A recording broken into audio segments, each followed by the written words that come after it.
This week on Out on the Air features color-penciled artist Christine Hubbell, who renders her work with birds and native plants on translucent surfaces. Next, discussing his new Americana-flavored album, Love, War, and Misadventures, is Indianapolis-based musician Scott Tyring. Our spotlights on Valparaiso Creative Council's Sand and Steel Art Fest, running June 26th through the 28th. Express yourself through art and show the world your heart. Express yourself through art and show the world your heart. You're in the know with Esther and Larry. Art on the air today. Stay in the know with Larry and Esther. Art on the air our way. Express yourself through art and show the world your heart. Express yourself through art and show the world your heart. Welcome. You're listening to Art on the Air on Lakeshore Public Media, 89.1 FM, WVLP 103.1 FM, our weekly program covering the arts and arts events throughout Northwest Indiana and beyond. I'm Larry Breckner of New Perspectives Photography, right alongside here with Esther Golden of The Nest in Michigan City. Aloha, everyone. We're your hosts for Art on the Air. Art on the Air is heard every Sunday at 7 p.m. on Lakeshore Public Media, 89.1 FM, also streaming live at lakeshorepublicmedia.org, and is available on Lakeshore Public Media's website as a podcast. Also heard on Friday at 11 a.m. and Monday at 5 p.m. on WVLP 103.1 FM, streaming live at wvlp.org.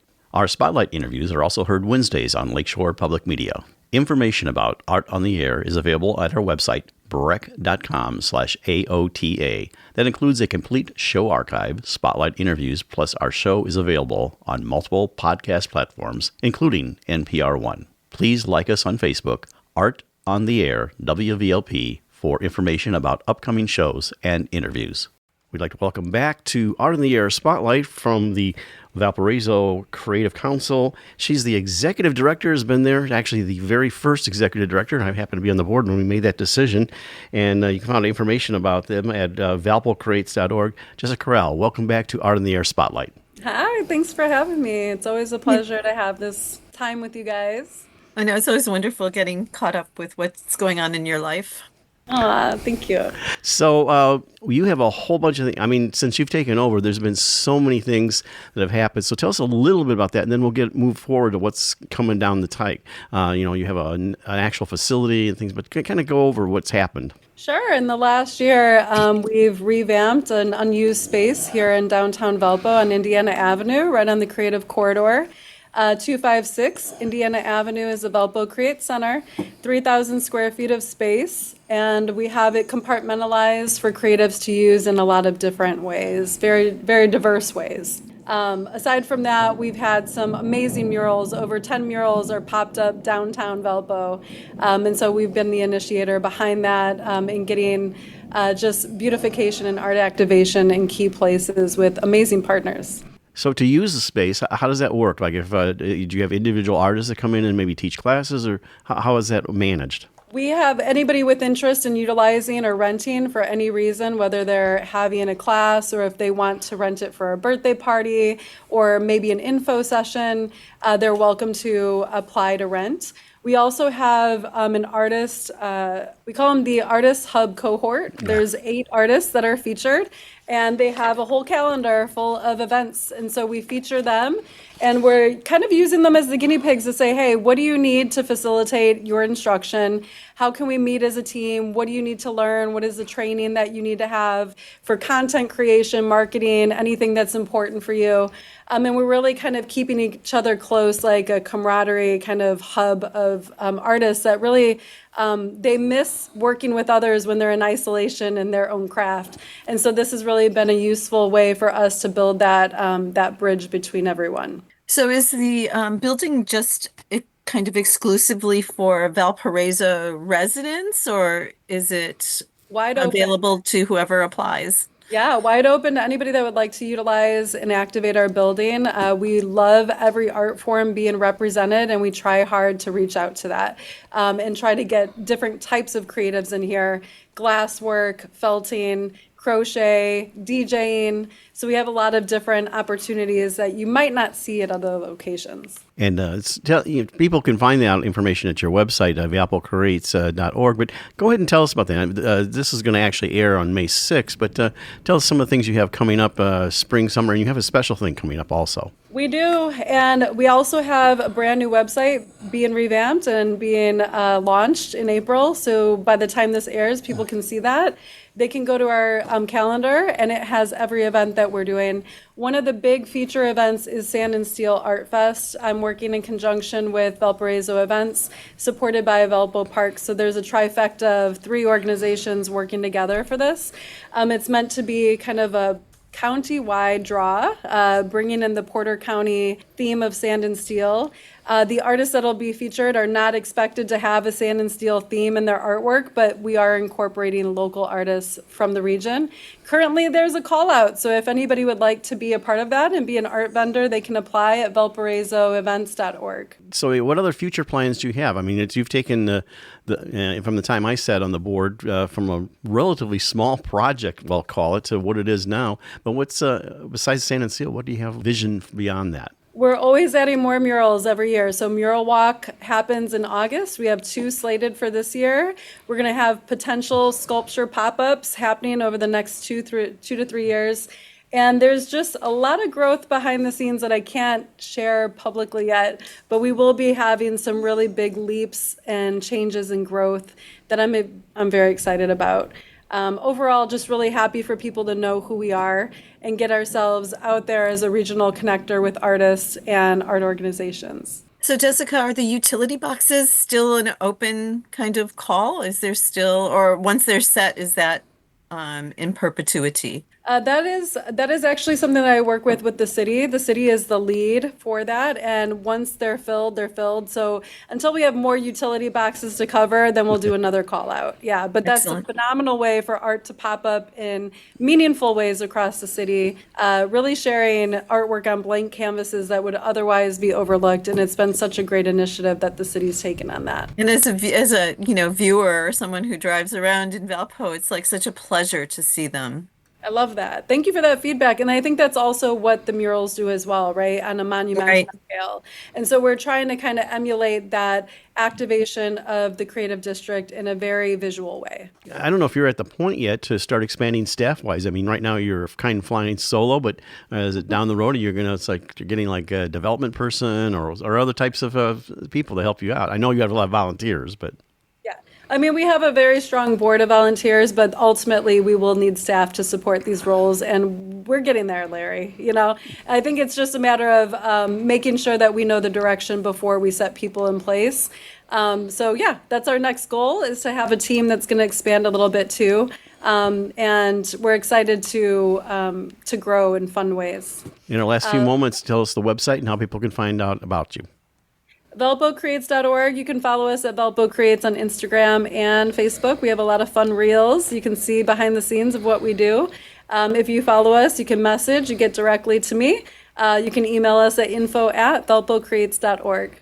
Well, that's Jessica Hubbell, Executive Director for Valpo Creative Council, and you can check out all that stuff at the website. Thank you so much for coming on Art in the Air Spotlight. Absolutely. Thank you. So exciting.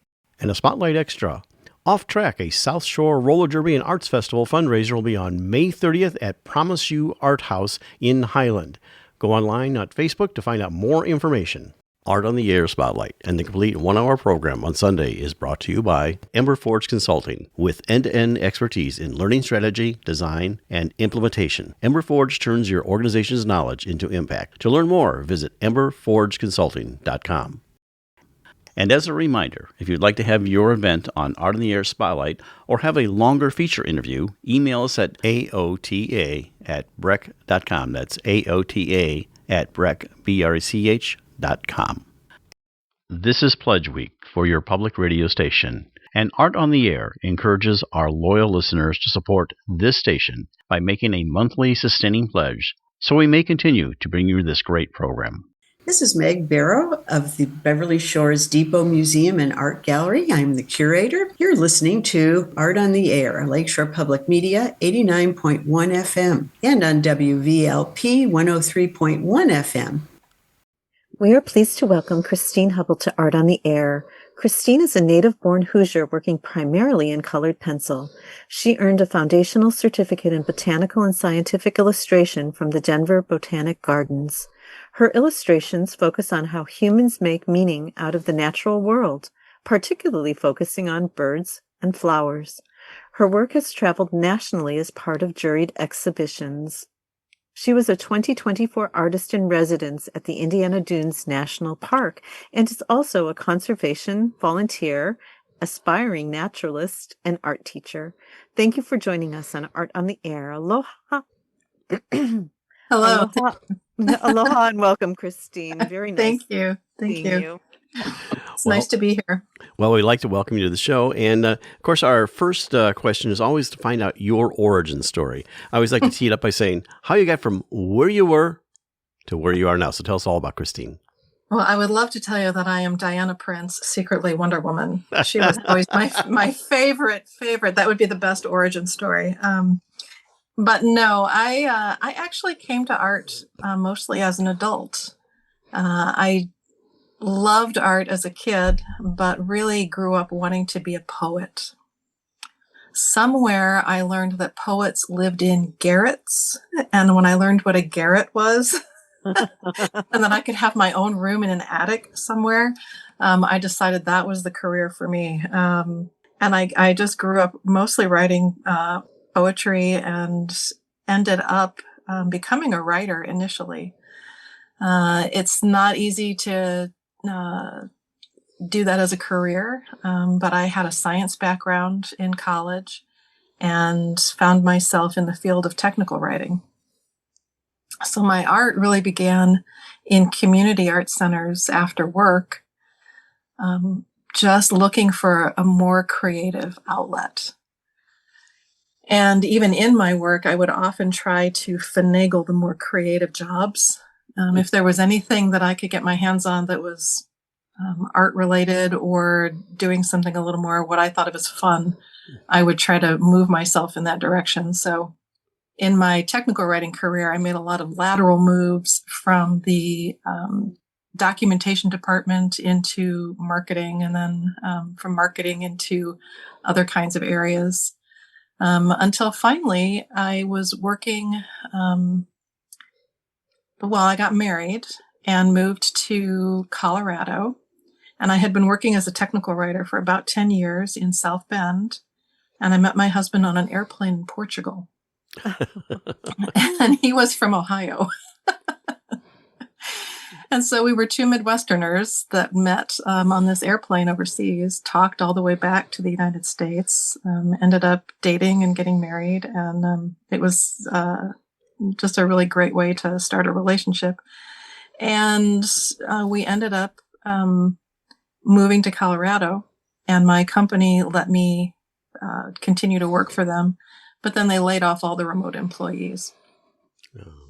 So then I had an opportunity to just go do something different. And unfortunately for me, the thing I chose to do different was to dive deeper into technical writing as a career and to start working on a PhD, which in my 40s was just a very difficult thing to do.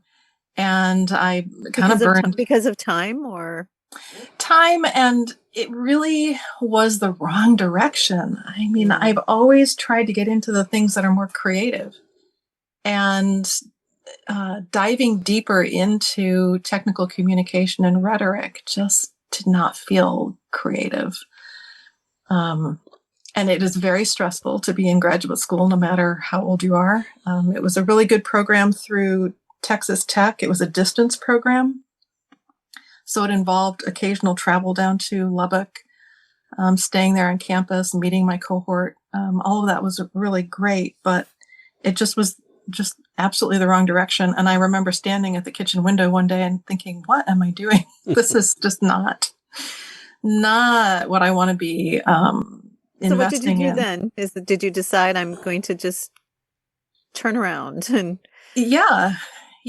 I had some friends I had been volunteering as a gardener at a sustainable water-wise community garden. And those folks were so lovely, and that really got me into conservation, being with that group. We would maintain the garden, but we also talked to anybody who came up about how to plant sustainably because there's so much drought in Colorado. And these really wonderful people that I gardened with said, hey, you know, there's a program up at the Denver Botanic Gardens. And I drove up from Colorado Springs and I took one class, and I just loved it. I mean, I just absolutely fell in love. My other thought was to go into cooking. I also enjoy cooking, but I'm really glad that I ended up in art. And we just had the most wonderful, generous teachers in that program. They were very talented individual artists themselves. It was a very highly structured, almost academic program. And we just covered everything from botany to the basics of different illustration media. And after a few years, I had a foundational certificate in botanical and scientific illustration, but was not all that thrilled with plants and flowers. As much as I love to garden with them, I just had this kind of passion to explore birds and started working on bird illustrations. And my initial bird illustrations were very rough and very not anatomically correct. Were they songbirds or larger birds? I started with songbirds. The first bird I illustrated was a western bluebird. And we used to find them down at the creek near my home. And I had a very grainy reference photo that I had taken. I didn't have a good camera.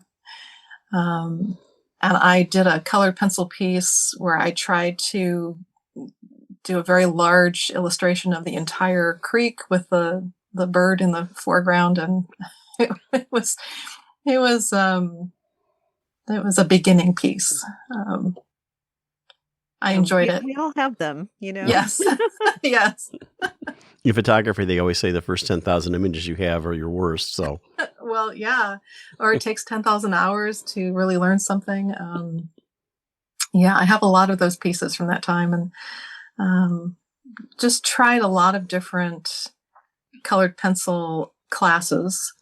And I really fell in love with that medium of the ones that we were learning in the program. And then I took a class with an artist named Susan Rubin, who works on drafting film. And that drafting film is translucent. And she taught us how to apply the colored pencil to what's essentially mylar. And then you can layer it over other kinds of images. So I started working on that. And then my process just got increasingly complex and complicated over the years. So did you go through, so what was the testing of colored pencils? Do you have like a particular favorite colored pencil? Because some of them are so nice and creamy and some are. Yes. And I've lost track of all the latest and greatest technology that's been coming out. Now that I'm teaching, my students are bringing in products that I've never seen. So I get to play around with things that I don't normally try. I settled on a Faber-Castell colored pencil. It has an oil binder, and the pencil leads are very hard. And for the detailed, realistic work that I do, that hard lead is really superior. And I do also use the creamier wax-based pencils. But my go-to pencil has always been that Faber-Castell. And hopefully they'll never end that line. I don't know what I would do. I reach for my, I have kind of a palette that I repeat over and over again, right? The way that I mix colors. I use the same, sepia and indigo to make my blacks. And, if that were to go away, I'd have to develop some new color mixing. But when I teach, I just love that the students bring in all of these different products and we test them, and I learn just a ton. But I know there are every year just increasingly different kinds of products that I haven't even gotten a chance to try yet. I just as a side note, I was listening to your technical report writing, and I took one class of that in college. And the one thing I do remember is the difference between because and since. One, to be precise, one is causal and one is a time thing, because we use, and that was my one little note. I was thinking about that. Oh yeah, I remember my technical reporter, because he always jump all over you. No, it's not since, it's because. I taught technical writing as a college instructor in Colorado Springs, and the thing that I always hoped the students would take away is to first and foremost understand your audience. Right. That's like the tenet of technical writing. And a student walked up to me several years after I had taught her, and she thanked me for teaching me teaching her, and she said, "Oh, the best thing I learned was how to lay out a page." Oh, okay. Well, not exactly what I guess learning anything's a win, right? That's right. I guess for a course, if you take away one big thing, and that was my big thing, because I come across that all the time, and people are since because, oh no, I know that's wrong, because I was beating me. It was a good class, even though that was not really. I took it. I just think it's a side thing. So you're teaching, you're doing things like that, and we'll get into talking about your upcoming exhibits, but talk about some of the past things that you've done in terms of exhibiting. I mean, we got you in Colorado. I guess we wanted to see how you got back to Northwest Indiana. Oh yes, I used to exhibit at the Denver Botanic Gardens. I loved the themed shows that we did. I found that really perfect for my artwork, and it's kind of funny when I come here, I talk to artists and they don't always like tightly themed shows. They want more flexibility. I love having a kind of a unique theme, and we would do things like wicked plants, where you could illustrate a weed or something that was toxic, or plants that have beneficial pharmacological value. And so you would choose your plant and illustrate it, and we would have these sort of semi-educational exhibits through the Denver Botanic Gardens, and they were a lot of fun. One of my favorites was a show about whimsy, and so people could do really anything and make it whimsical. And I did a basket of fruit, and I had recently taken a class in cartooning, and so the fruits had faces. And each one was laughing in a slightly different way, and that was one of the most fun things that I had an opportunity to do. So I really like those tightly themed shows. I do too. Yeah, it can really help guide my creativity just to have some guardrails around it. And I'm a very slow illustrator. I take months sometimes on a single piece. So if there's a show coming up a year in advance and the theme has been set, that's perfect for me. I really like that. We decided to move back to Indiana because my husband and I both had parents who were getting older. We wanted to come back toward family. It was the end of the pandemic. The pandemic was really, I know, traumatic globally. And I think for myself, I remember just sitting in my living room, refreshing that screen where the world map was showing how many people were dying every day. And I would just sit and refresh that. That was a terrible thing to do to myself in hindsight. But there was just a lot of anxiety during those years. And I think we started to focus, like a lot of people, more on family. My husband had the ability, as he was working from home and working remote, so there was no reason why he couldn't move. So we decided to come back to Indiana, and almost immediately on, hitting the ground here, I fell into this just amazing, wonderful art community. I've been thriving here even more than I did in Colorado. I met Christine Hubbell almost right away, who's, of course, fabulous. Well, There you go. and another bird lover and bird artist. And I had never met so many people who were doing wildlife photography, illustration, painting, and who had kind of a conservation message in their work. And it's just been like finding a cohort to come here. So I've been involved in a couple of conservation themed exhibits. There was a couple of them at the Art Barn School, one about pollinators and another about endangered species in Northwest Indiana. And that was a group of 4 or 5 of us. And we did a panel discussion. That was a lot of fun, something I had never done before. So, coming back to Indiana has just been really great for me. I just feel like finding a cohort of other artists, and in the Area Artists Association as well. I've been active in that. It's an organization in Michigan City that's affiliated with Lou Besnick Center for the Arts.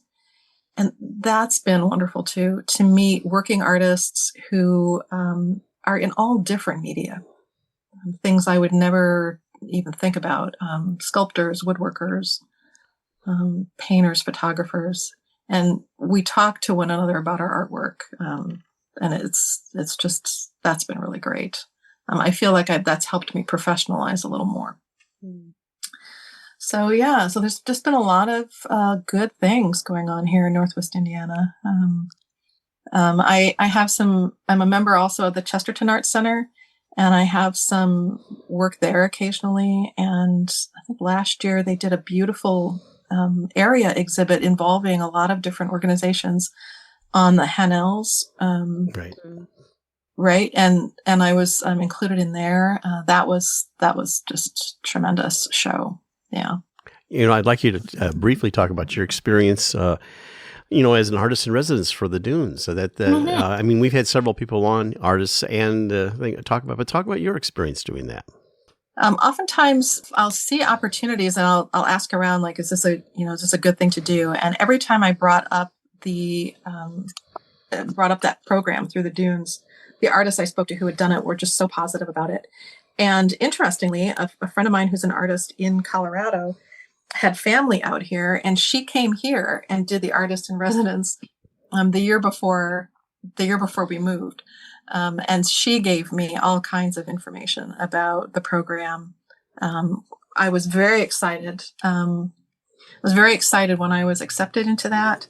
I spent 2 weeks living in the Dunes and hiking around, and I would go out and collect reference material and sketch in the morning, and then work in the afternoon in the artist residence. And it was just an amazingly positive experience. It was really great. I developed a piece for that, for their collection. And one of the nicest pieces I think I've done since moving back. So that was really fun. Do you still write poetry? I do. Do you include it in your bird pieces? No, but I have not yet, but I do write poetry for myself, and you'll see a lot of text and words in my artwork. And a lot of what I do is really read the text and search for poetic language that I can incorporate into my pieces.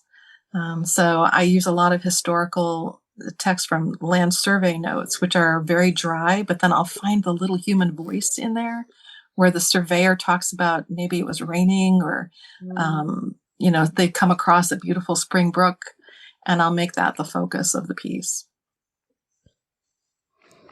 So we have a few minutes left here, but we have some upcoming things that you're involved with that are going to be on the schedules. Tell us a little bit about that.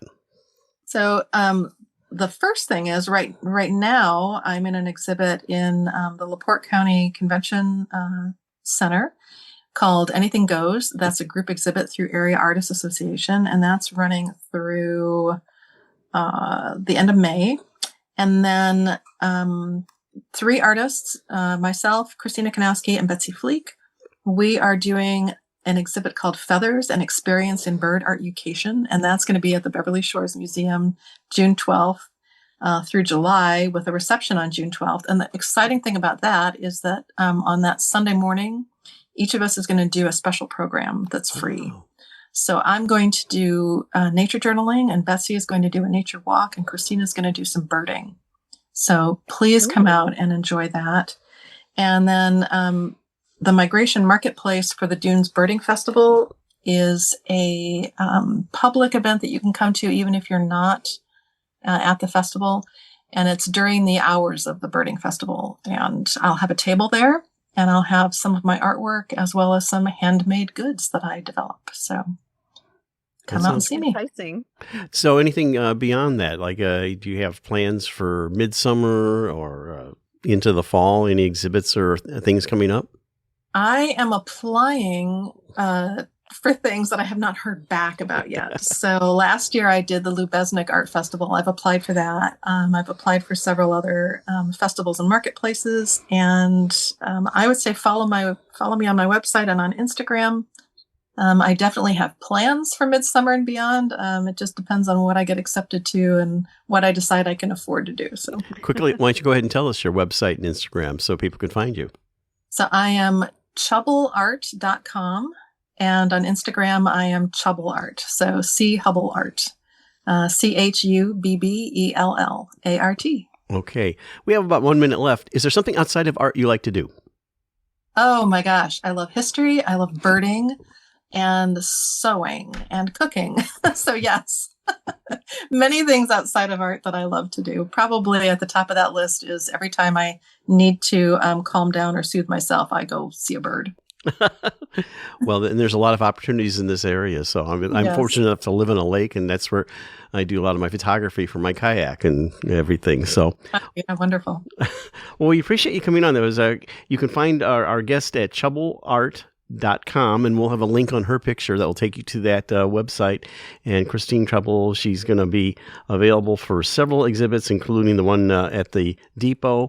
And also we're in the exhibit together, actually, at the LaPorte County Convention Bureau and everything. Christine, thank you so much for coming on Art on the Air and sharing your art journey and personal journey, getting you from Colorado to here. Thank you both. It was a pleasure talking to you. Best of everything. Thank you. Bye-bye. Art on the Air listeners, do you have a suggestion for a possible guest on our show? Whether it's an artist, musician, author, gallery, theater, concert, or some other artistic endeavor that you are aware of, or a topic of interest to our listeners. Email us at aota@brech.com. That's aota@brech.com. Did you know that you can also listen to Art on the Air anytime as a podcast at Lakeshore Public Media's website, through Lakeshore's app, or from NPR? Plus, it's available on demand from your favorite podcast website, including TuneIn, Spotify, Amazon Music, Pandora, Apple Music, iHeartRadio, and many more. If you have a smart speaker like Amazon Alexa, Google Assistant, or Apple Siri, just tell to play Art on the Air to hear the latest episode. This is Howard Levy, musician, author, and educator, and you're listening to Art on the Air on Lakeshore Public Media, 89.1 FM, and on WVLP 103.1 FM. We would like to welcome Scott Tyring to Art on the Air. Scott was exposed to a variety of music from an early age. In high school, he sang in a band and played school dances and community fundraisers. In college, he learned to play guitar. He was writing songs even before learning guitar. He wrote from personal experience. He found the process both rewarding and healing. Then he paused performing to focus on his family and his engineering career. In 1994, he was ordained and has served in the central and northern Indiana. In February of 2026, he released a new album called Love, War, and Misadventures. The album is Americana, a mix of country, rock, blues, and jazz. Thank you for joining us on Art on the Air. Aloha and welcome, Scott. It's very nice meeting you. Thank you. Thank you. It's good to meet you too, Esther. And Scott, great to get reacquainted with you again and catch up again from the old land in Chesterton. But how we always like to start our show off was finding out about our guests. I call it the origin story, how they got from where they were to where they are now. So tell us all about Scott. Well, I was born in Evansville, Indiana, but lived in Buckskin. You ever heard of Buckskin? Good name. So there's tiny little, Indiana's a lot of tiny towns, and I lived in one.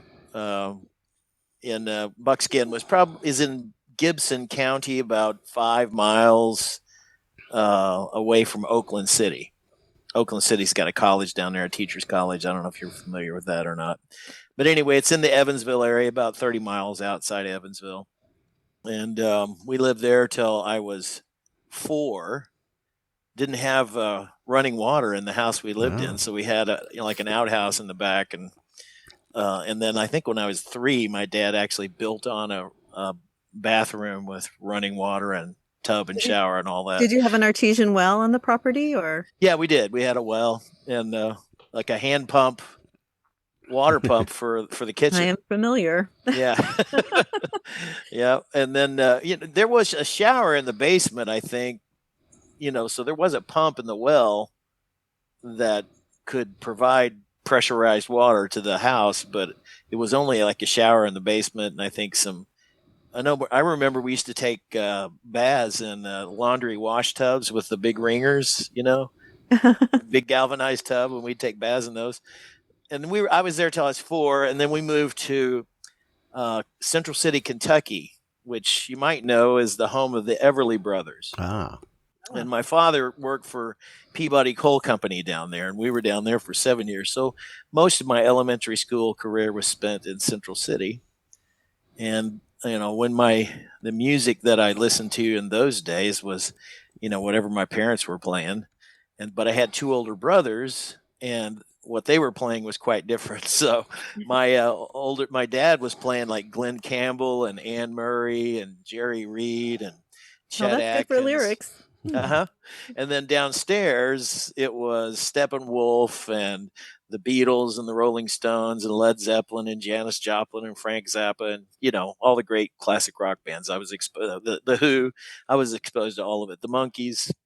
So that was my first love, is the Monkees. I remember loving that group. My brothers had the first album. I loved the theme song. I especially loved the song I'm Gonna Buy Me a Dog off that album because it was funny. They do like a vaudeville act with the song, and I loved it. Did you watch the show? Yeah, oh yeah, we did, and it was in syndication. We watched reruns and stuff on Saturdays. As a matter of fact, I own the series. I bought it on DVD and WKRP in Cincinnati. We were talking about that earlier. Yeah. So then from there, Esther covered a lot of this in the intro, but let's kind of continue on and again focused on some of the things you do, engineering and music, and then how we got into the ministry. Okay, so we moved back to Southern Indiana when I was like in 6th grade, and spent the rest of the time in Spurgeon, Indiana, which is Southern Pike County. I went to Pike Central High School. I was involved in choir and band and all that kind of stuff. That's where I was in this rock band. It was satirical punk rock band. And what I mean by that was we weren't being serious about being punk rockers, but we created a punk rock band for like a pep rally just as a joke, and it took off. And so did you write your material, or were you using? Yeah, a lot of it was like song parodies. So we would take like Satisfaction by the Stones and put different words to it. And so that song was called I Hate Disco, which was a big deal in the late 70s. Punk was like this breath of fresh air. And so anyway, we were called the Commodes, Kamodz. The whole thing was just a big, joke. But we did it for a couple of years, and I was the singer, and I would write music and write songs. We had some originals that I'd written. And then when I went to college at Rose-Hulman Institute of Technology in Terre Haute, there was a couple guys on the floor who had their own guitars and knew how to play, and I didn't know how to play. And I always wanted to know how to play, so they gave me lessons, and I learned how to play guitar my freshman year in college. And I told myself, I said, if I can learn to play Don McLean's American Pie and sing it at the same time, if I can play it and sing it at the same time, then I'll know that I'm good enough to go get my own guitar. And so 3 months of work, I got there, went and bought my own guitar. So did you learn by book or just how did you learn? Well, he showed me chords, and then you can buy a music book that has chord finger patterns over the music. And so I had like a Beatles book and I knew all the music by heart because I was a Beatles fan, but they showed the chord patterns where you put your fingers and what fret positions that went right along with the music of the song. So that's how I really learned, was using chord chart books. That's good motivation. I'm going to have to try that, pick a song, and instead of it just seems to make it more doable, I guess. Mm-hmm. Yeah. Yep. So, of course, I didn't take any lessons other than what my dorm mates taught me. So, I learned how not to play guitar. And so when I actually started taking lessons back in the late 90s, I took 3 years of lessons with a Butler School of Music graduate by the name of Jim Bruner. And I had to unlearn a lot of, bad technique. I had a really heavy hand, and I've learned a little bit better way to play, and also playing with a band is different than playing by yourself. Right. So I had to learn how to do that too. So, well, I'm curious to kind of jump ahead to your current album, The Love, War, and Misadventures. And of course, we're going to feature 2 songs. The first one is Daddy's Brown Bottle. So tell us about the album, how you came to finally do this, and the first song. Well, this album came about. I wanted to record a love song for my wife, which is the first track on the album. I couldn't have done better. So I went into the studio and I got together with a friend of mine, Andy Simons, who was the tech director at Zionsville United Methodist Church, where I was on staff. And so I knew him from then. And so he used his own personal studio, the Sound Machine in Carmel, and then he pulled together his contacts in the music industry in the Indianapolis area to help record the album. Some of the people I already knew, but some of the people I hadn't met yet. And Andy has worked in professional music studio recording industry for over 30 years in the Indianapolis area. He actually was the recording engineer for John Mellencamp's Crumbling Down single off the album back in the early 80s. So yeah, he's been around, and so he knows a lot of people, and he pulled all those folks together, and we did this one song, and it was such a great experience. I love the way it turned out. I said, let's just keep going. Let's do a whole album. I've got a lot of music. And we started like mining music from back when I was in my 20s. We're talking like music when I was in my 20s, and so it's like 40 years old. That's exciting. Yeah. And what's really interesting about it is that they've kind of taken, some of the songs have taken on a different meaning for me now. Here I am in my 60s, and I'm hearing myself in the 20s, and some things need to percolate. Yeah, they bring a new kind of life to them. And so really thrilled with how the album turned out. We called it Americana because I'm not a country fan, and I didn't want to call it country. Okay. But there's some songs that they had to be country, just Daddy's Brown Bottle being one of them. It couldn't be anything else. And so we just leaned into it, and each song we just kind of said, what's this song want to be? And, so we're going to talk about 2 today. Daddy's Brown Bottle is a country song, and the other one, Necklace of Clover, is like an arena rock power ballad from the 80s. And so it's a wide variety that you will experience on this album. Okay, well, let's take a listen. Daddy's Brown Bottle, Scott Tyring, Love, War, and Misadventures. It's another work day evening when Daddy walks through the door. I rush over to greet him like so many times before. And like so many other nights, he pushes on by, goes to the fridge, gets him a beer. I go to my room and cry. Daddy's brown bottle gonna help her through the night. Daddy's brown bottle gonna make it all right. Daddy's brown bottle gonna show him the way. Daddy's brown bottle gonna take him away.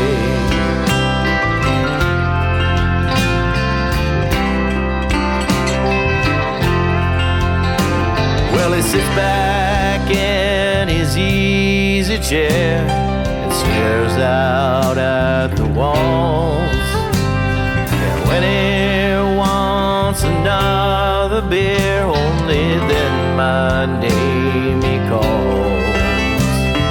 I try to find something to do to get him to notice me. But when I do, he yells, "Get out, just leave me be." Daddy's brown bottle gonna help him through the night. Daddy's brown bottle gonna make it all right. Daddy's brown bottle gonna show him the way. Daddy's brown bottle gonna take him away.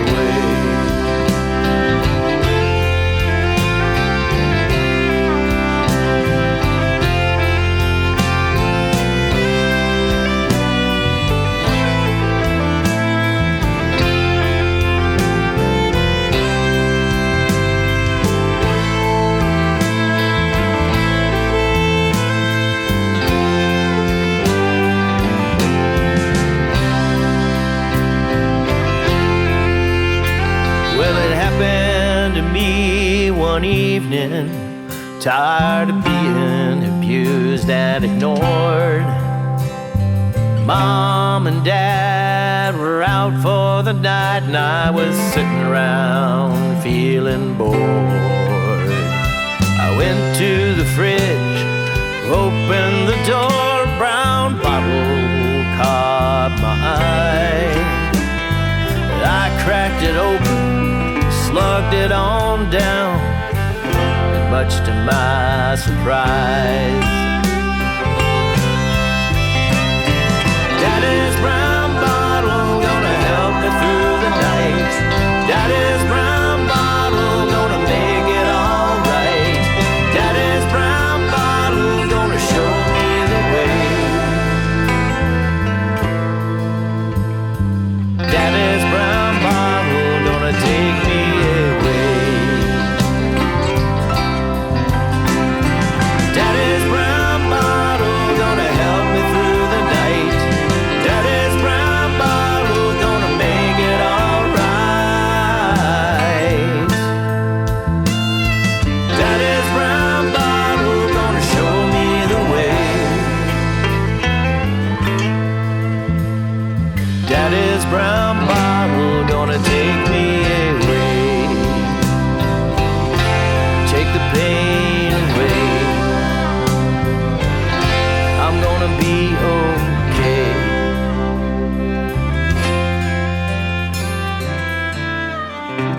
And that was Daddy's Brown Bottle with our guest today, Scott Tyring, on Love, War, and Misadventures. You're listening to Art on the Air on Lakeshore Public Media, 89.1 FM, on WVLP, 103.1 FM. And after a brief pause, we'll return to our guest today on Art on the Air. Our show relies on the support of not only our show underwriters, but also our listeners who make donations to this station. Your support of this station will ensure Art on the Air may continue bringing you the best of the arts and culture programming for Northwest Indiana and beyond. If Art on the Air is important to you, please consider supporting this station with a one-time contribution or even making an ongoing sustaining contribution. For information on how to make a contribution, go to this station's website or our show website, breck.com/AOTA.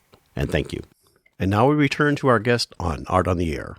You know, Scott, I was talking with a friend of mine today, Matt Buchanan, about poetry versus songs and how it could be the same subject matter. But for me personally, I process them in different ways. Like if I read those words that you said in Daddy's Brown Bottle as a poem, I would feel one way. But hearing it put to music made me so depressed and sad, actually. Well, it's supposed to be a sad song. It's supposed to be a warning. And Right. I wrote it about 30 days after I admitted to alcoholism. That was back in 1997. I had some little kids at home, and I admitted that I can't drink anymore. Right. You know, I'm the kind of person that I can't just have one. So I put it down. By the grace of God, I'm still sober. since then. So that's what, 28 years going on almost. Wow. It'll be 29 in August, I think.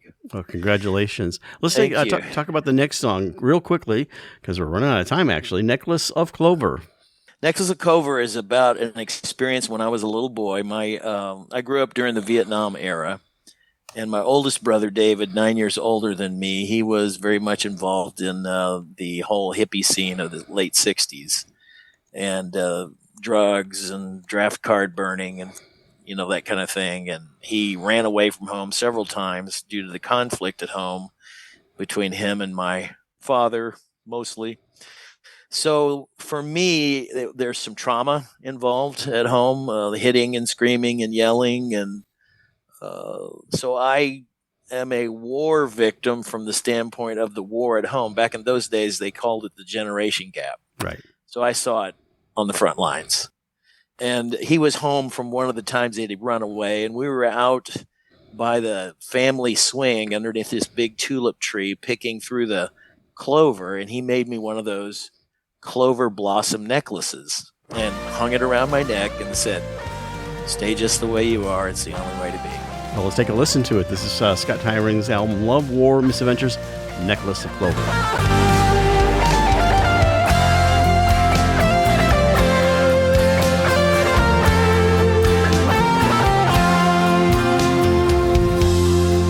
When I was young, oh so young, I saw my mother crying. My brother's gone away from home, ran off to save the dying. My father said, it's the only way. In the name of God and country, a necklace of clover or a crown of thorns. When will it all be over? Hearts filled with scorn. A nation is torn by a war where nothing was won.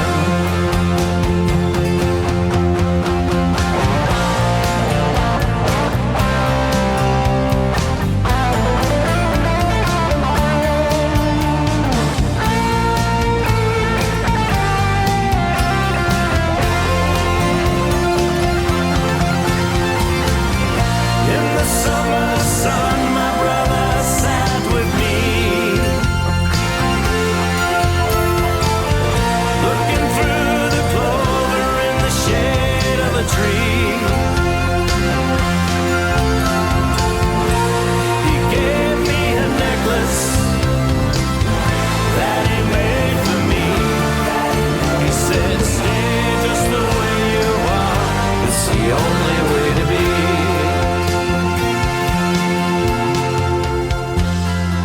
I had a dream, so real it seemed, a father-son reunion. We swallowed pride and nothing to hide. They embraced with understanding.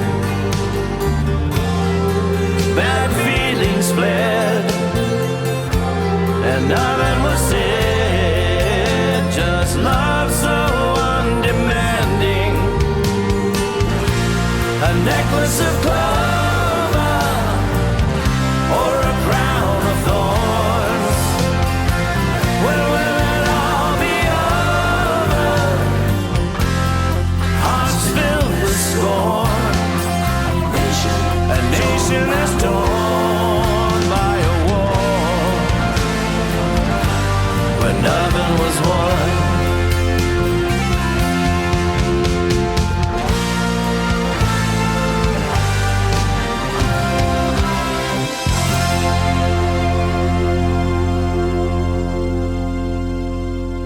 And that was Scott Tyring's Love, War, and Misadventures, Necklace of Clover with our guest today.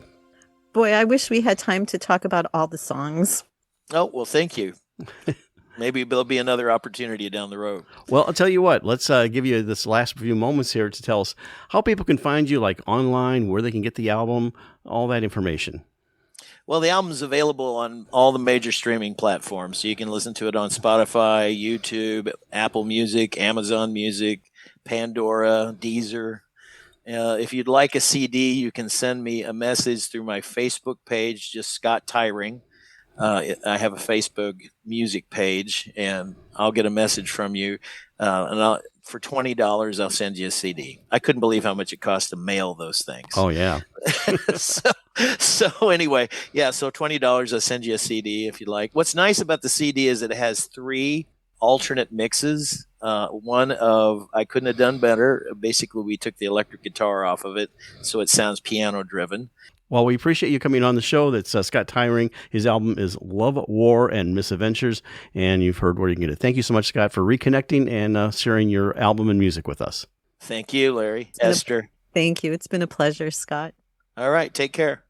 We'd like to thank our guests this week on Art on the Air, our weekly program covering the arts and arts events throughout Northwest Indiana and beyond. Art on the Air is heard Sunday at 7 p.m. on Lakeshore Public Media, 89.1 FM, also streaming live at lakeshorepublicmedia.org, and is available on Lakeshore Public Media's website as a podcast. Art on the Air is also heard Friday at 11 a.m. and Monday at 5 p.m. on WVLP 103.1 FM, streaming live at wvlp.org. If you have a smart speaker like Amazon Alexa, Google Assistant, or Apple Siri, just tell it to play Art on the Air to hear the latest episode. Our Spotlight interviews are heard every Wednesday on Lakeshore Public Media. Thanks to Dee Dotson, Vice President of Radio Operations for Lakeshore Public Media, and to Greg Kovach, WVLP's Station Manager. Our theme music is by Billy Foster with a vocal by Renee Foster. We'd like to thank our current underwriters for Lakeshore Public Media, Ember Forge Consulting, thoughtful marketing and digital learning built to express your purpose and grow your reach. Learn more at emberforgeconsulting.com/grow. And for WVLP, Walt Reidinger of Paragon Investments. So we may continue to bring you Art in the Air, we rely on you, our listeners and underwriters, for ongoing financial support. If you're looking to support Art on the Air, we have information on our website at breck.com/AOTA, where you can find out how to become a supporter or underwriter of our program in whatever amount you are able. And like I say every week, don't give till it hurts. Give till it feels good. You'll feel so good about supporting Art on the Air. If you're interested in being a guest or send us information about your arts-related event or exhibit, please email us at aota@breck.com. That's aota@breck.com, or contact us through our Facebook page. Your hosts were Larry Breckner and Esther Golden, and we invite you back next week for another episode of Art on the Air. Aloha, everyone. Have a splendid week. Express yourself through art and show the world your heart. Express yourself through art and show the world your heart. You're in the know with Esther and Larry. Art on the Air today. Stay in the know with Larry and Esther. Art on the Air our way. Express yourself through art and show the world your heart. Express yourself through art and show the world your heart. Express yourself through art and show the world your heart. Express yourself through art and show the world your heart.